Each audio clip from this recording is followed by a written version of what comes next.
What's up, guys? Welcome back to Browns Film Breakdown. It's been a while. It's been about 2 weeks now since we've had one of these. Life gets busy. We had the bye week. I'm sure you guys are heartbroken, but we're going to get back in. We're going to talk some defense. The Browns played one of their better offensive halves Sunday, and then I think as well as coupling a really good defensive effort in that first half for one of the better complete halves of football we've seen from the Browns since, I'd say, 2014. So I wanted to bring back Coach Bentley, talk a little bit of zone blitzing, cover two look. The Browns have disguised coverage a little bit better, so we will try to paint a pretty clear picture for you guys on what Greg Williams is doing to mask things up front. So before we do, Coach, how you doing tonight? Doing great. Had a good Thanksgiving. Good to hear. It's always a good time of year for football and food and all the above. So I tasked Coach with finding something that could be easily explained to you guys for what the Browns are doing. And he sent me 3 really good clip ideas for the Browns using zone blitzing. So when you talk zone blitzing, D coordinator, benefits of that, what would you say those are outside of the obvious, which is, deception to a quarterback. But, if you're dropping somebody like Myles Garrett, why would, modern NFL defenses think that's a good idea? Well, you're giving them a look. I mean, you look at the clip right now, it looks like maybe a base cover 3 type defense that they're going to sit there and rush for and bring no one. But zone blitzing and blitzing in general, you're taking a gamble that you're bringing an extra guy that they're going to get there, hopefully create that havoc, create that pressure in the backfield. By dropping into a zone underneath behind it, you're hoping that if you're in man coverage blitzing, somebody might slip, somebody might lose a man, and that one guy's open and nobody else can help out, something we talked about early in the year with some man coverage. Now you're taking a little less chance in the backfield, hoping that if you do give up a pass, if a quarterback can get the ball out of there, you can at least rally to the ball and get him on the ground and line up again. So you took that gamble, but it's a safer gamble in some sense. That's right. And really what a quarterback's thinking, and then we'll look at this snap specifically, guys. I have interior pressure, right? The Browns are bringing 2 walked-up linebackers. My thought process as a quarterback is replace the blitz. How can I replace the blitz as quick as possible because there's a void there? So what teams will try to do, defenses who are smart, they will take guys who traditionally rush, like Coach said. In this case, you will see Myles Garrett right here, and then I believe it's Emmanuel Ogbah at the top of the screen there. There are 2 tight ends that are over them, but they're going to drop. They're going to collision and drop. So you'll see both of them do that. Now, the Bengals got away with a man downfield here as the left tackle for some reason chases Myles Garrett downfield. I noticed that too. Yeah, nonetheless. That far downfield. Yeah, that should have been flagged. But really what we want to talk about is how they're doing these zone drops, and I think that they do it with a bit of ineffectiveness. Now, last year I touched on the fact that Danny Shelton, you obviously used to be with the Browns, has moved on to the Patriots. They would drop him into coverage occasionally, and they have dropped another big sort of a 3-tech D tackle. They've dropped Trevon Coley into coverage too, guys that don't move too well. I prefer, and I get somebody in the middle of the field dropping because it's an easier straight drop, maybe to take away that settle route right in front of the quarterback's eyes. But they decide to, in this situation, drop 2 defensive ends, which I prefer because more athletic. It's obvious, right? But the problem is you put guys into pass coverage who aren't traditionally used to it, and what happens, Coach? Well, they first of all, that's something that's out of their realm or their normal customary stuff, so they're not as comfortable. They're also generally in three-point stances, so they don't have the view of where the eligible receivers are maybe as much. And obviously, Emmanuel over here is in a 2-point. But if you go back to that wide view, they're not – you'd bring up the idea of spot drop and receiver pattern matching dropping. And so for simplicity's sake, to teach a D lineman how to drop, where to drop, because it's not something he does maybe as much as a defensive back or a linebacker, pause it right there if you would, Jake. Yep. The way I've taught it, the safest way, and what looks like the Browns are doing here, they've got their 3 deep back here with the corner in the outside third, safety, I think that's Randall in the middle third, and TJ Carey, I would presume at the moment, down here in the bottom third.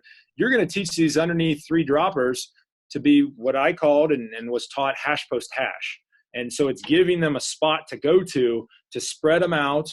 So what I mean by hash post hash, and now this is the NFL, so college hashes are a little wider, high school hashes are a little wider, but you're approximately 8 to 10 yards, maybe 12 at the most, outside the NFL hash. You've got the post, or what would be the post of the uprights, basically the middle of the field, and then you've got another guy on the hash out here, or in our case, wider than hash. And so it's going to get Emmanuel to drop there.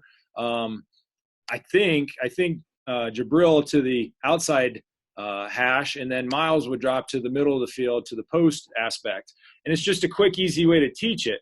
But part of the issue, though, is when you get something like this, if I could clear my screen, you get this tight end up top that widens.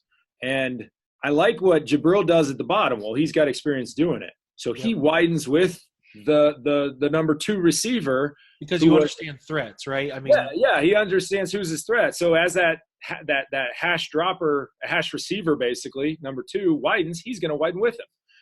And Miles does a good job too. He's basically in the middle field, obviously being blocked and doesn't have a receiving threat. But if Emmanuel widens with that, this catch either doesn't happen or it's a tackle 1, 2, 3 yard gain instead of 7.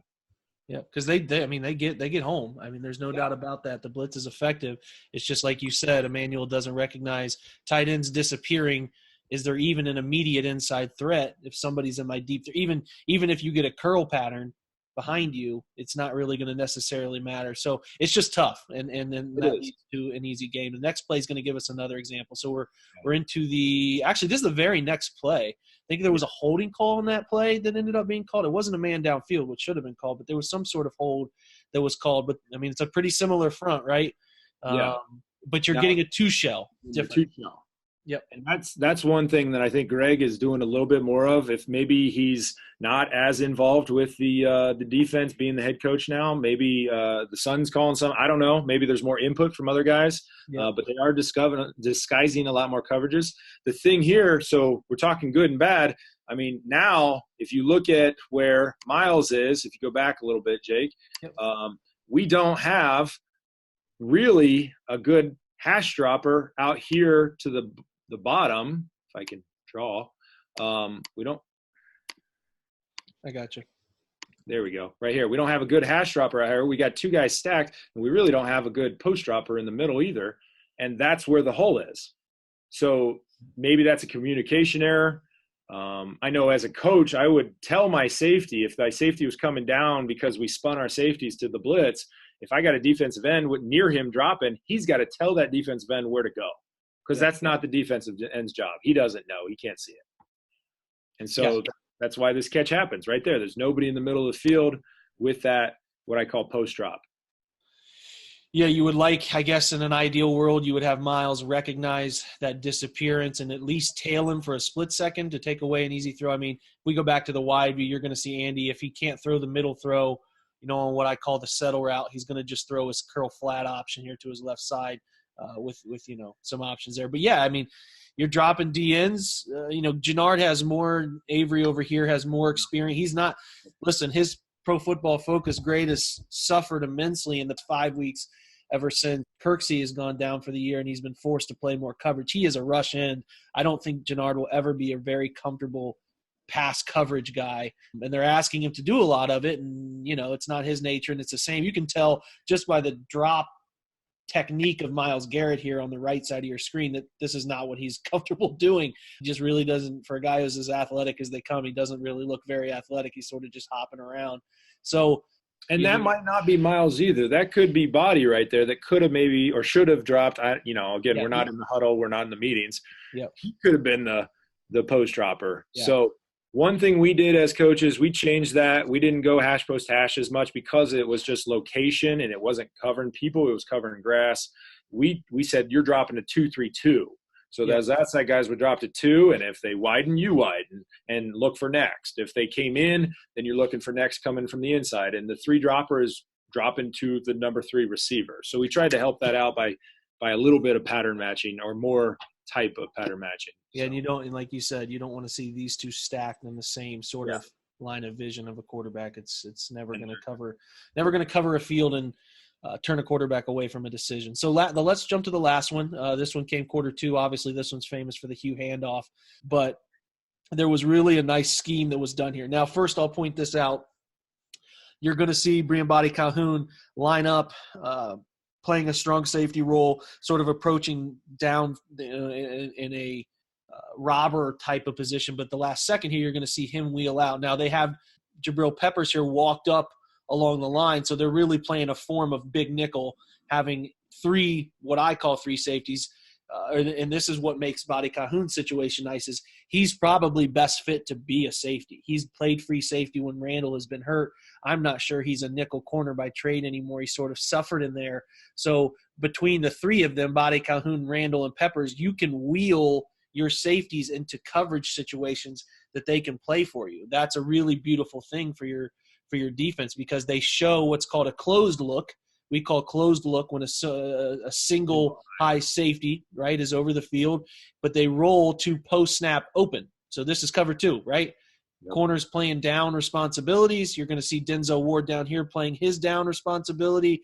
And, you're going to be vulnerable in these areas of the field that sort of stretch things to the sideline. But what's going to strike us as really impressive here is how the blitz scheme gets home. So I'll let you, Coach, talk about how the blitz scheme gets home and why it is successful based on the two snaps we saw before this. Yeah, well, and that's the thing about defense. It's about creating confusion. It's about creating confusion for the pass protection up front. It's about creating confusion for that quarterback, or what he sees pre-snaps and thinks is open. And I'll interject real quick. And Bill O'Brien actually in their interviews this week has said that Greg Williams runs one of the most unique defenses in the NFL, and it is something that they have to specifically prepare for this, when they play the Browns, because it's not traditional. I think that's why they gave Drew Brees fits in a way we haven't seen many teams give Drew Brees issues, is like Coach is going to talk to you guys about what they're seeing pre-snap against what you're giving them post-snap. Well, they're doing a lot more of disguising, just like you were talking about with Body up there. And that's one of the hardest things for a safety to do, is to come down and then get out. It's normally easier to do the opposite of start high and come down low, invert low, or spin low, or whatever you want to call it. The other thing they're doing, in this play, they're in an odd front, and the play prior, they kind of looked the same in the sense of the three down linemen, the outside backers. Collins was up on the ball, and he came off the edge with whoever's up at the top. This time it's Jabril.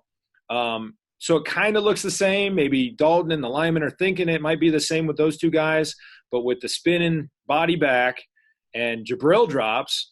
Is that Collins at the top? No, it's not Collins at the top. That's Avery here. Avery at the top. Collins is stemming right there. They're dropping this time. Schobert's coming. So I think it creates that confusion up front. Schobert gets through enough. He obviously doesn't get the sack, but he forces the throw, rushes the throw. And obviously by spinning into cover two here, we all remember the rest of this play here with Demarius getting the pick and, of course, finishing with the wonderful handoff. So, yeah, I mean, and what you'll see – you can see how they're sliding. Yeah, is it looks very similar to the last blitz scheme that was run, where they're bringing two interior linebackers, looping the other off of one. It's just a cross blitz by your backers, and that's what it looks like pre-snap. So what do they see? Your center is going to call his protection to the left, right? Slide, slide, slide, bringing the ability to cover for this. We call this a zero protection number, but we counted him actually head up as a half. So you're running 4.5 potential blitz threats to your left with only 2 potential 2.5. So you have 1, 2, and then a half as the zero nose. 2 to your right. So you're going to get a slide protection. The beautiful part of that slide protection is it makes it really challenging. If a guard takes a false step, this right guard takes a false step, he's in what I call oh shit mode, where he's trying to get back and cover. Joe Schobert's a pretty dang good athlete. This is right in front of Andy Dalton's face, right?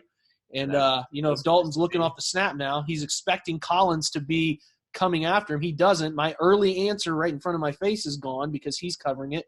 It's I got to make a quick throw, right? Yep. Got to make it quick. There.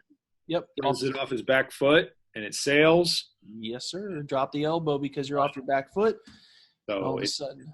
It's not always about getting there. Yeah, you'd love to get there every time, but if you can force a throw like this and get a turnover, defensively, I'd say turnovers number one priority. If Absolutely. You can get those, that's going to change the ball game. Yep, and that's really what between Greg, like Coach Bentley mentioned, between Greg and Blake Williams, whoever's calling things now, I would imagine Greg's still heavy-handed in what's being called. They're doing a nice job of disguising things, and really the coverage situation is where I've thought they struggled disguising things. They've always been sort of crazy in the front, but they have struggled to disguise things coverage-wise. I felt they did a better job of it Sunday, did a better job of it against Atlanta, and that leads to quarterback confusion, and it leads to the slow, methodical drives because you have to take checkdowns, and that's what they want. They're bend but don't break. If you look at the Browns' rankings defensively, yeah, they're 31st in yards allowed, but focus more on the fact that they've almost played an extra game of extra game of defense, 4 overtime periods. That's where that extra yardage comes from. You take away 400 yards, all of a sudden you're in 20th place yards allowed. And if you look at DVOA, which is the Football Outsiders sort of comprehensive defensive ranking, they're in 10th. So I think it's a good defense. I think they're doing well, and that's why we'll have this conversation another day. Keeping Greg Williams here in some capacity, which today he did mention to the beat writers asking him questions up there, he did have interest in staying here if it's not strictly in a head coaching role. A third year in a system for young guys who are playing defense at the NFL level can be really beneficial, especially for this group with so many guys who will be going into year 3. Jabril will be in year 3. Miles will be in year 3. Joe Schobert, their main guy in the middle of their defense, is year 3. Ogunjobi's year 3. So this is big. It's very important. These last 5 games are going to be a big audition for this coaching staff and really some players on the roster as well. So wrote a piece today on Myles Garrett at the OBR. It's a free read. Anybody who can jump on there. Orange and Brown Report, looking at his pressures, he's still really dominant. I mean, the sack numbers are good. He's top 10, but pressures, he's top 5 in the NFL, and he's getting there. It's just a matter of sacks or sometimes there's variance to sack numbers. You get there, the ball's out. Sometimes you don't luck into things. So I encourage you guys to read that, obviously. Follow along Coach Bentley on Twitter. He's going to continue to post some clips there for you. We're going to get these out a little bit more regularly. The bye week sort of screwed up the schedule.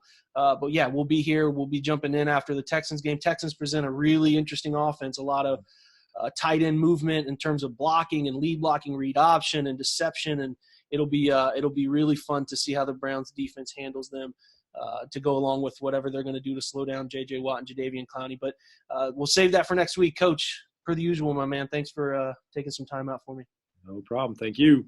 All right, guys. We'll catch you next week. Go Browns.